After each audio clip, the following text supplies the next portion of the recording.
My name is Alexandra Harris. I'm 24, living with my daughter, Haley, in a tiny apartment in Sitka, Alaska, a town cradled by ocean and mountains.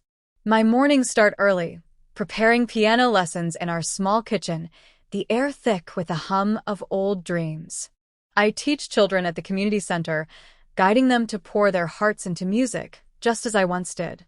My own notes sometimes drift through local cafes, not for fame, but to remind myself that I'm still alive in my craft.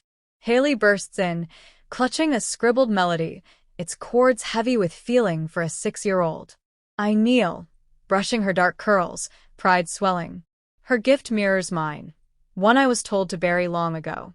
"You feel so much in your music," I whisper, my voice catching. Back in high school, I was called too sensitive, lost in rhythms, while my parents were tied to their heritage tour business. They saw my passion as a dead end. "Hobbies don't pay," they said, guarding their flawless image. At 18, my world broke. A test changed everything. I told them, expecting anger, but got silence instead. "You've disgraced us," they said, shutting me out. I left with just a backpack, building a life alone for her, the one who deserved my all. Years later, they returned, saw my daughter, and froze, stunned. "What is this?" they stammered, faces pale. That gloomy afternoon in Sitka, I stood at the gate of the Harris estate, gripping the test stick in my pocket. 2 lines. No denying it. I walked the path to the grand hall, heels echoing. My mother, Donna Harris, was in the kitchen arranging brochures for their heritage tours. Her posture impeccable. My father, Matthew Harris, reviewed contracts in his study, calm, as if my world wasn't crumbling. "Mom, I need to talk seriously." She glanced up, brow furrowed. "If this is about music school again, Alexandra, save it." I drew a breath. "I'm pregnant." The brochure slipped from her hand. Silence thick. My father emerged, eyes narrowing like I'd betrayed their empire. "What?" "You're serious?" I nodded, voice faint. "It's Brian's." My father's rage built slow, a storm over sound. "That boy with no roots, no status, no prospects. You're ruining everything." "I love him, and I want this child." I still trusted Brian then, thought we'd face it together if they turned away. "No way." My mother stood sharp. "You think this makes you responsible? You'll be the town's laughingstock." My father turned to the window, tone icy. "You're no longer a Harris. Choose this, and you're gone tonight."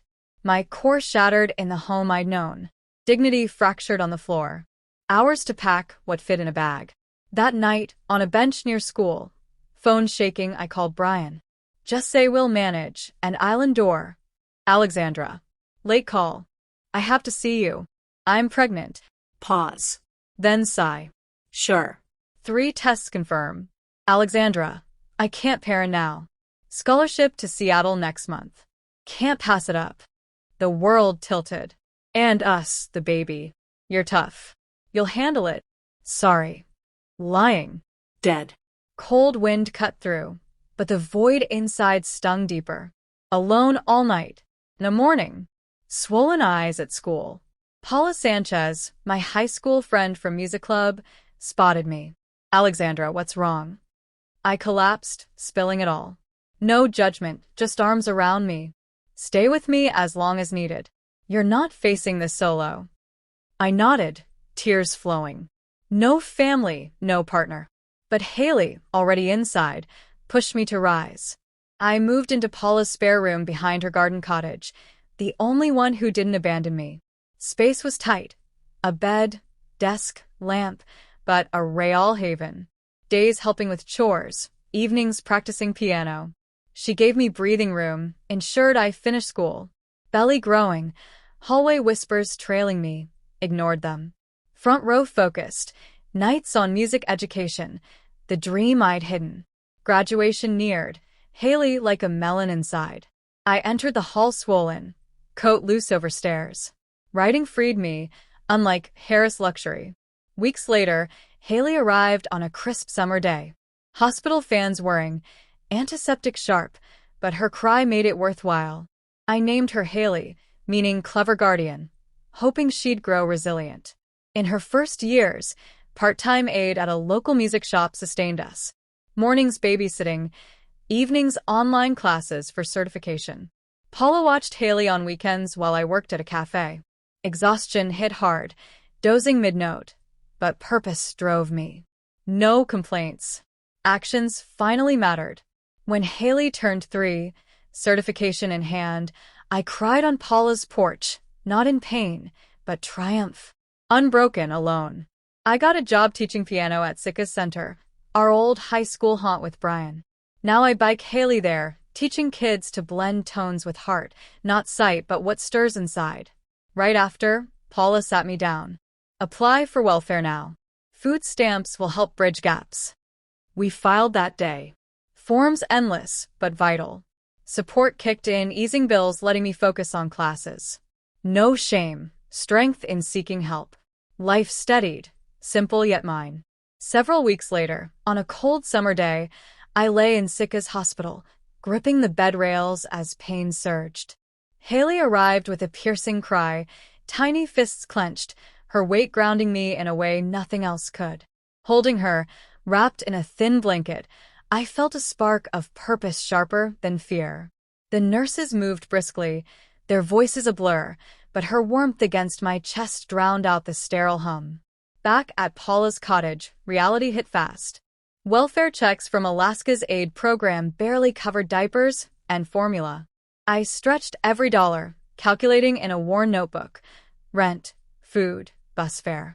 Paula cooked stews, splitting portions to save mine, and cleaned while I rocked Haley to sleep.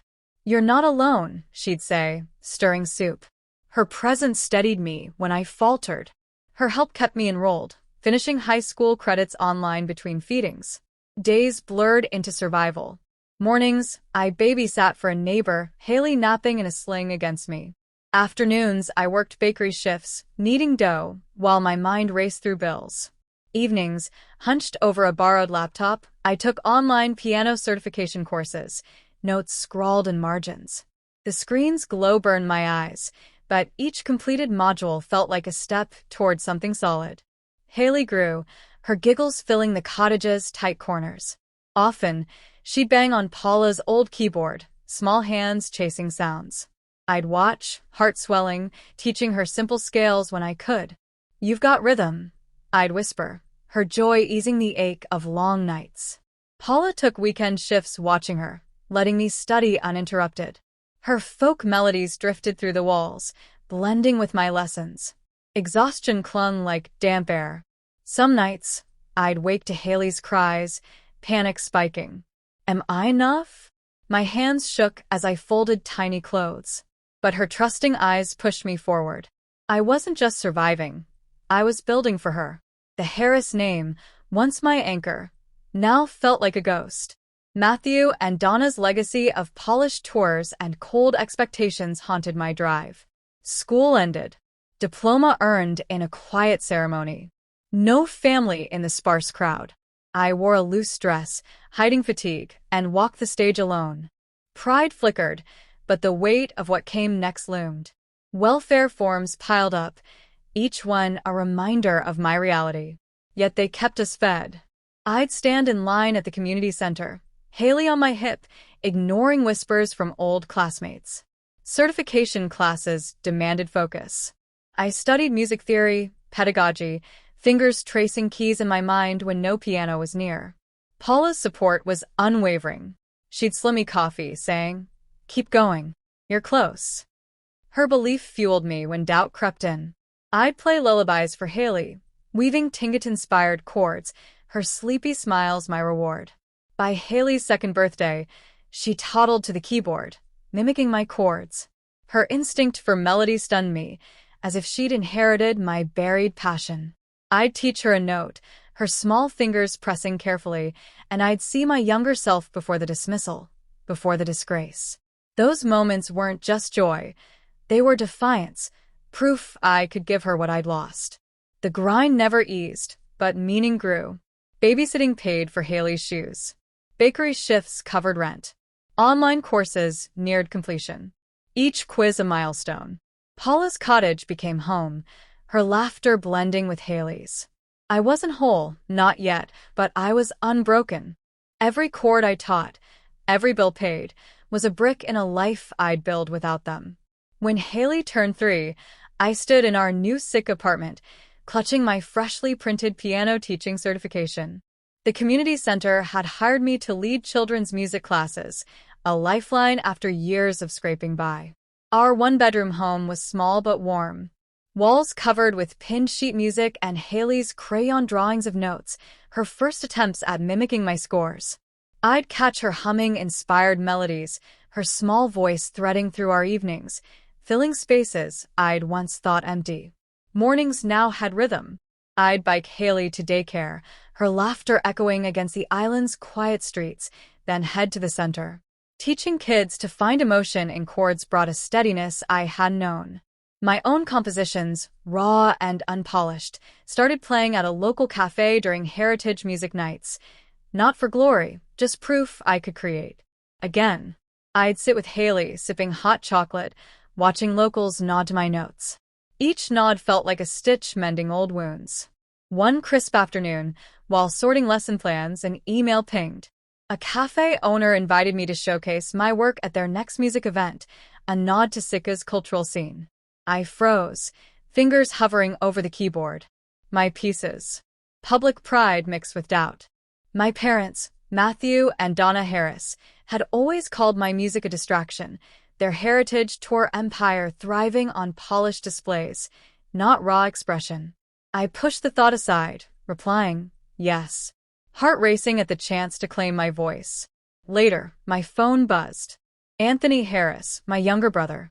I hadn't heard from him since I left home at 18. Alexandra, it's me. I'm graduating college soon. Tourism management like mom and dad. There's a party in Sitka. I'd love for you and Haley to come. His tone was cautious, not warm, like he was testing the waters. I gripped the phone, memories of that cold dismissal flooding back, my parents' faces stone-like as they shut me out. Why now? I asked, voice steady but sharp. Anthony paused. They've been asking about you. They know about Haley. I laughed, bitter, the sound catching in my throat. Asking. After 6 years of silence, their regret felt hollow, tied to their image, not to me. He didn't push, just gave the details. Venue, date, time.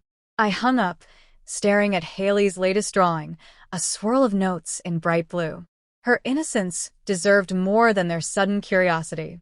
I paced the apartment, the weight of their absence heavy. My parents had built a name in Sitka, their tours booked by outsiders chasing Tlingit and Russian history. But they'd erased me to protect that name. Now, with Haley's laughter filling our home, I'd carved my own path. Teaching, creating, surviving, their world of polished brochures felt distant, irrelevant. Yet Anthony's call stirred something. Not hope, but a need to face them, to show what I'd become without their help. Paula stopped by, sensing my unease. You don't owe them anything, she said, her folk singer's voice firm. I nodded. But Haley's drawings kept pulling my gaze. She deserved to know her roots. Even if I guarded her from their judgment, the showcase invite sat unanswered on my laptop. A chance to stand tall. Anthony's call lingered, not a bridge, but a challenge. I wasn't the girl they had dismissed. I'd built a lifeline. Haley was real. Their regret, if it existed, came too late to matter. The next afternoon, while helping Haley with piano, I heard the mailbox clatter. She pressed a key, small fingers chasing a cord, as I crossed the apartment to retrieve a single envelope. My name, Alexandra Harris, stared back in my father's sharp handwriting. Matthew Harris, the name I'd tried to forget. I tore it open, heart pounding, and found a letter folded around a check. The amount was generous, enough to cover months of rent, but it felt like a bribe, not an apology. The letter was brief, formal. Matthew wrote of regret, claiming he and my mother, Donna, had reflected on casting me out. We were wrong to prioritize image, he said, referencing their heritage tour business. Now a shadow in my mind, the words felt rehearsed, like a pitch to clients, not a father to his daughter. I clutched the paper, anger flaring at 6 years of silence. And this was their gesture? The check couldn't erase the nights I'd cried alone, building a life for Haley without them. Haley's voice broke my spiral, her curious eyes fixed on me. She'd paused her playing, tilting her head. Are they my grandparents? I froze, her questions slicing through me. She'd seen old photos at Paula's, ones I couldn't bear to keep. I knelt beside her, forcing a smile. They're people from long ago, sweetheart. I'll tell you more when you're older. Her nod was trusting, but her gaze lingered, sensing my unease. I sat back, letter in hand, Anthony's call resurfacing. My brother's voice carried no warmth, only duty. Now this check. This letter. Too late to mend what they'd broken. Yet Haley's questions stirred something deeper. She deserved to know her origins, even if I shielded her from their rejection. I wouldn't go for Matthew or Donna, not for their hollow words. I'd go for Haley, to show her we were enough, that our life stood strong without their name. Paula arrived that evening, her folk singer's braids swinging as she dropped onto our couch. I showed her the letter and check. Her eyes narrowed. It's not about money, Alexandra. It's control. Don't let them pull you back. I nodded, resolve hardening. I wasn't going for them. It was for Haley to face them on my terms. Paula's smile was fierce. Then we make you untouchable. Let's get you ready. We planned over coffee, picking outfits that spoke of strength, not approval. A simple dress for me, my hair loose. Haley in a hand-sewn skirt. My community center job gave me confidence. My music at the cafe gave me voice. I would walk into that graduation party not as their daughter, but as Alexandra Harris, the woman who'd built a world from nothing. Haley would shine, not as a Harris heir, but as my daughter, free to create. The invite confirmed the venue, a heritage hall where my parents once hosted tours. I mailed back a short, firm reply accepting for Haley and me. Paula drove me to the post office, her hand squeezing mine as I dropped the envelope. No turning back now, she said, her voice a steady anchor. I exhaled, feeling 6 years' weight shift, not lighter, but sharper, like a blade honed for what lay ahead. The party loomed, a chance to stand tall, not to reconcile, but to prove I'd never needed them. Anthony's graduation party at the Heritage Hall pulsed with chatter as I stepped in, Haley's hand tight in mine. The hall, draped in Tlingit art and Russian relics, buzzed with locals and my parents' business associates. Heads turned, whispers rippling. Some recognized me. Others stared at Haley, her dark curls mirroring mine. I straightened, my dress simple but deliberate, chosen to stand as myself, not as their daughter. Haley tugged my sleeve, eyes wide at the piano in the corner, its keys gleaming under the soft lights. Can I play, Mom? I nodded, guiding her over, ignoring the weight of gazes. She climbed onto the bench, small fingers testing a melody we'd practiced, a blend of Tlingit rhythms and my own chords. The room quieted, her notes cutting through, pure and haunting.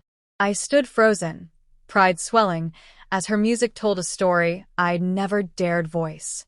A man approached, clipboard in hand. Mr. Ernest Morris, a music critic for a regional magazine. That's remarkable, he said, voice low but firm.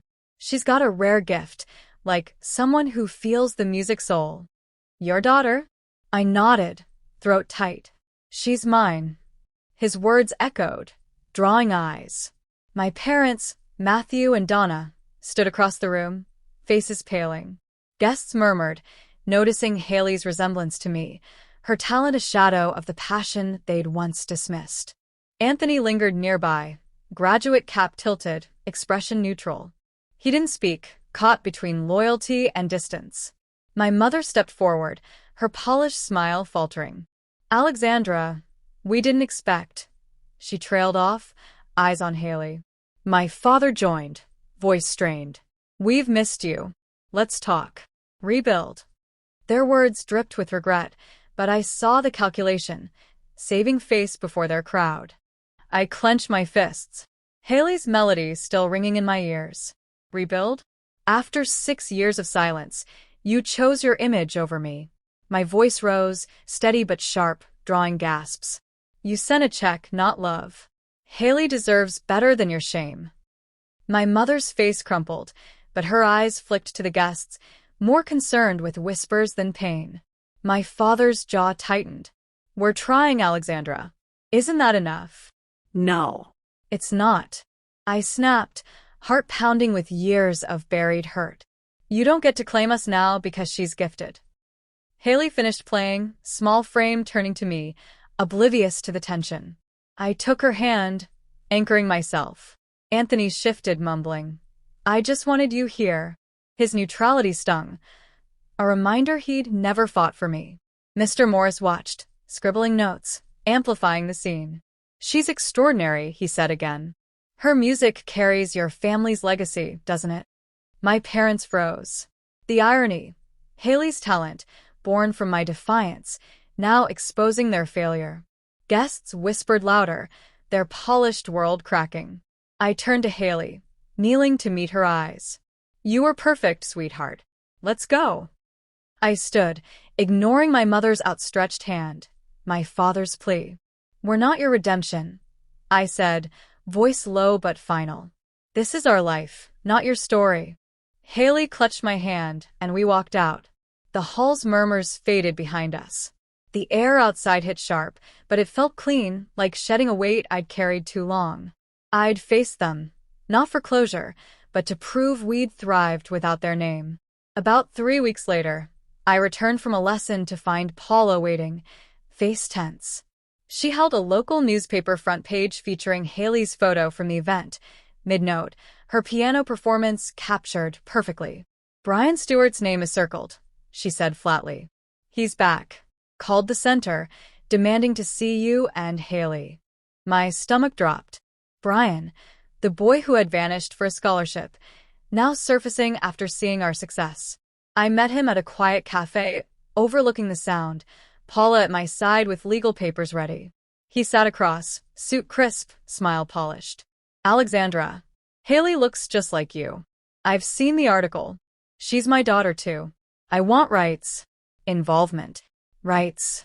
I leaned forward, voice ice. After 6 years of nothing, no calls, no support, while I fought alone? He shifted, eyes calculating.